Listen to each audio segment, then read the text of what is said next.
Well, it's 4 o'clock when I'm recording this, and I've been waiting for some big news to come out today, but I'm tired of waiting. I just want to get done and talk about this and get my thoughts down on what has already happened so far today, what's already going on. And if those developments that I'm anticipating end up coming later tonight, I will talk about them in the morning. So what I'm basically waiting for right now is we know now that President Trump, the defense secretary, and the Pentagon have stopped briefing the Biden transition team, for national security matters. They have cut off their national security briefings, which, in order to sort of bring a next president into the full part of the transition process after an election, is that the Pentagon starts giving the president-elect the presidential daily briefings that he would receive if he is president, so that he's brought up to speed on what's going on in the world, in the classified world of the spooks and whatnot by January 20th, when he actually takes office. The Trump administration had held off on giving Biden these briefings for a few weeks. I shouldn't say quite some time, for a few weeks. As did the Clinton administration in 2000, when Gore and Bush were going about, fighting amongst themselves over that election. The Pentagon, though, eventually did start giving Biden his daily briefings, as if he were going to become president. So it seems very odd to me that they would suddenly stop this, especially after they'd already started. So that signals to me that there's something wrong. There's some reason why they stopped giving Biden his briefings. It's not just purely political. It's not because they think that there's Trump is about to win in court and that Biden's not going to become the president. Nothing has really changed to alter that calculus. I think that Trump has less of a chance of winning now than he did when they originally started giving Biden his daily briefings. So I was hoping, because Trump right now, as of at 3:30, he had a meeting scheduled with the acting Secretary of Defense, who is no longer Mark Esper, that Boeing hack. I don't know if this current Secretary of Defense is necessarily a great guy, but I know that Doug McGregor is one of his top advisors, and there's a lot of other good people now at the top of the Pentagon. So I'd imagine that this acting Secretary of Defense is hopefully a decent guy. And I would think that him stopping Biden's briefings is somewhat connected to the content of the meeting between him and the president going on right now. And this is also coming just a couple of days after we're hearing that this D&I report, the Director of National Intelligence, his report on election meddling has been delayed because there is arguing going on, amongst the spooks, which spooks, of course, definitely lean in favor of, they're the deep state. So the deep state is in favor of the deep state. So, and what they're fighting over is whether or not there was election meddling by China. Back in 2016. There was this consensus that the Russians were meddling in our election. They bought Facebook ads, very sinister, as we all know, buying Facebook ads. That's basically, that's like hacking into the voting machines, practically. People in this country are just, they're just so gullible. Russia, all they have to do is they have to buy an ad that says Hillary bad, Trump good, and then all of a sudden everybody votes for Trump, and that's how Trump won last time. We all recognize that now. But this time there's less of a consensus. A lot of spooks apparently think that China was meddling in some way. We don't know what way. We haven't heard any rumors about what that could have been, what the spooks think China did to meddle in the election. Although I would think that as a general rule, you could find evidence of just about any country that doesn't like the United States meddling in U.S. politics, just in the same way that, the U.S. meddles in the politics of every other country that, the U.S. doesn't like, and countries that they do like. That's what most of these spooks do for a living.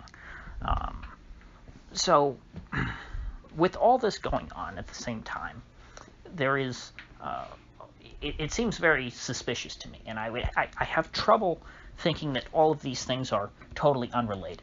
That the delay of this D&I report being released, which well, actually we have confirmed by CBS, would have implicated China in some kind of election meddling. Then this morning we hear Biden's no longer, is being denied his daily briefings by the Pentagon, which is a big move.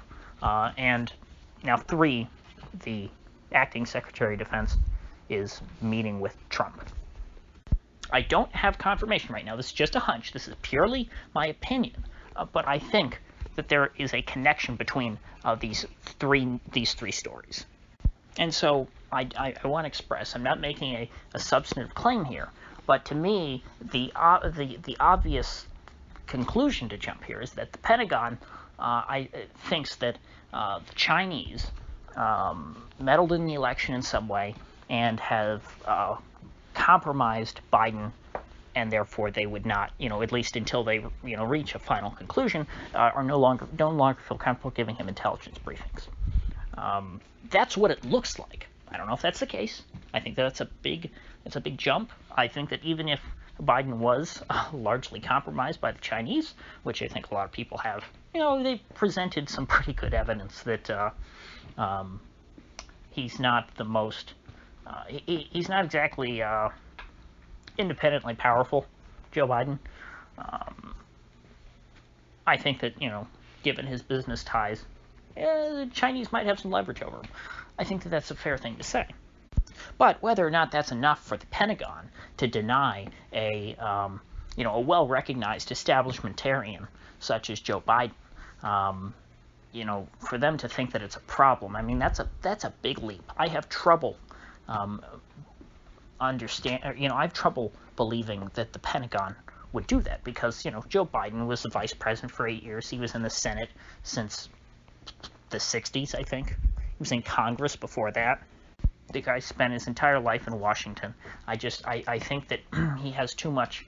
I think he has too much political capital for them to do that to him. But perhaps since this is Trump's new acting defense secretary that made the decision directly, it would seem, maybe that's enough. Maybe he feels like there's enough evidence that shows that Joe Biden is in some way compromised by a foreign entity and should not be receiving briefings. But remember, even in the early days of the when Russiagate was first getting started, during the transition from Obama to Trump, Obama didn't cut off intelligence briefings for Trump because he was compromised by Russia. They didn't go that far. They said he was compromised by Russia. Everyone was saying that at the time. That was why they got rid of Flynn. They got rid of Flynn because of something he did during the transition, a very normal thing. He talked to a Russian diplomat as the incoming not director of national intelligence, national security advisor. And so while this, the whole, it sounds to me like the right is, whether there's merits to it or not, because I don't know. The right is kind of taking a Russiagate style approach to this election with China substituted for Russia. It's a similar narrative to what was used on Trump that's being used against Biden. Again, whether it's right or wrong. It is possible that the nonsensical Russia collusion story that was played on Trump might be true in the case of Biden and China. I'm not saying that it's as nonsensical as Russiagate. But given the similarities, I would expect there to be a similar sort of I would expect to see similar plays, on the field, if that makes sense. I would expect there to be, leaks coming out of the Pentagon saying that Biden's compromised and stuff like that. Not, something so direct as, we're not going to give you national security briefings, and then not leaking about why that is. Now, unfortunately, there's also a lot of rumors spinning that Trump is, doing all this and cutting off Biden's NatSec briefings and meeting with the Secretary of Defense to prepare to cross the Rubicon, as they say, which is a horrible euphemism. For those of you unfamiliar, crossing the Rubicon refers to when Julius Caesar crossed the Rubicon River in Italy against the orders of the Roman consul. It was an act of well, I guess you could say an act of treason against the Republic. He decided to go to war when he was told not to. He was told to stand down. He was a military leader. He was not a civilian leader. He did not, he's supposed to, in a republic, the military is supposed to take their orders from the civilian regime. Caesar defied them, which, bad, the result was Caesar became a dictator eventually, and then Rome became, an empire for the next, a few hundred years? Forgive me, I'm not that well educated in antiquity. I don't remember the exact year that Caesar crossed the Rubicon, but from that date until the fall of the Roman Empire, whether you want to talk about that, the fall of Rome itself, or the fall of the Eastern Empire, it was many centuries of after the end of the Republic. And so people are using that story and comparing it to Trump now, essentially saying that Trump needs to declare martial law, as Mike Flynn has said recently, as some other more fringy state senators and some state representatives, smaller politicians, have been urging. I think that that's absolutely nuts. It would end horribly. I think that if Trump goes down that road, he's not going to win. You can't just use force to try and change people in this way. I mean, that would be, even worse than what I think that the Democrats are doing now, with trying to just strong arm, and what the Republican establishment is doing, trying to strong arm and push out Trump and all of his supporters, and give them no day in court, give them no right to observe the election process, and all of this meddling that we've seen, all of this interference. This is producing the reaction from the right. But in the same way, if the right reacts in that way, Trump is going to delegitimize himself, I think, even more than Biden is delegitimized now. And so, 2 points. One, I don't think Trump would do that. I think he's smarter than that. And two, I don't think that Trump should do that. It's both something I don't think he would do, and something that, would be unwise of him to do.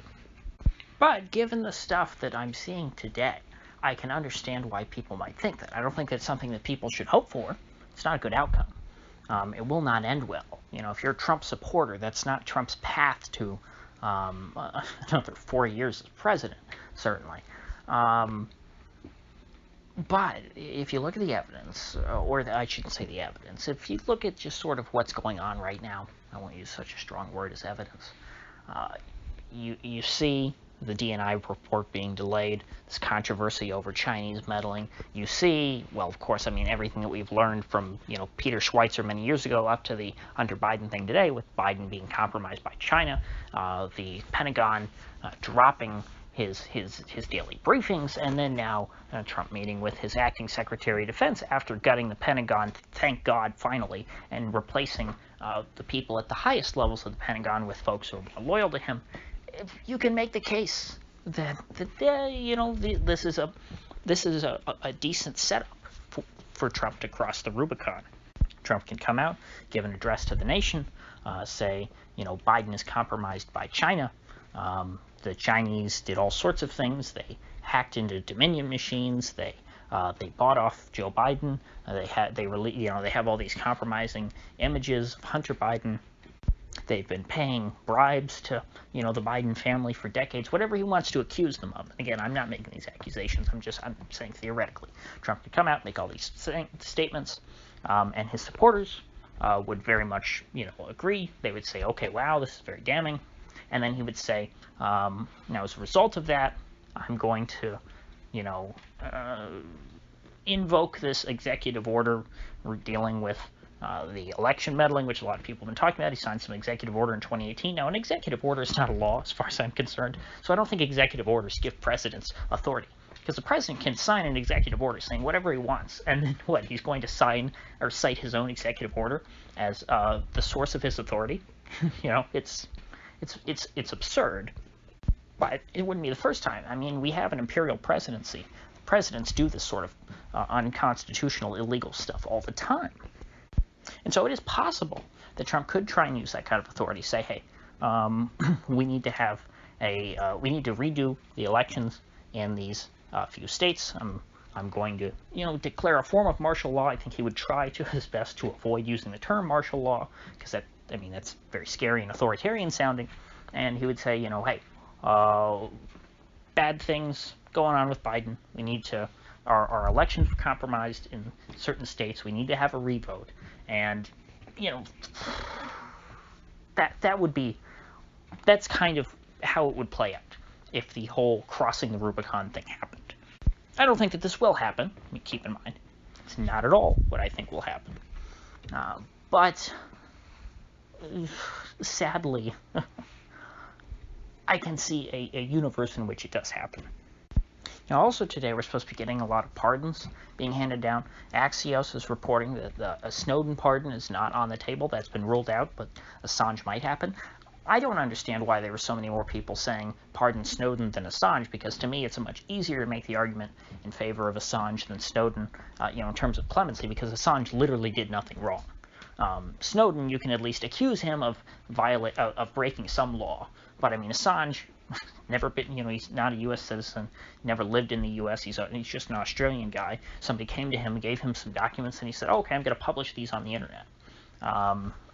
Even if he were an American journalist, they would have no authority to do anything to him. The New York Times and the Washington Post published the Pentagon Papers back in the 60s. It's the exact same thing that Assange did. A leaker came to him, gave him some documents, and the person who would have broken whatever law there was regarding confidentiality would have been the leaker. And in the case of Edward Snowden, Snowden is the leaker. Now, I don't think that Snowden should be prosecuted. I think that Snowden did a great public service by exposing James Clapper and the rest of the spooks for who they really are and what they've been doing to us for all these years.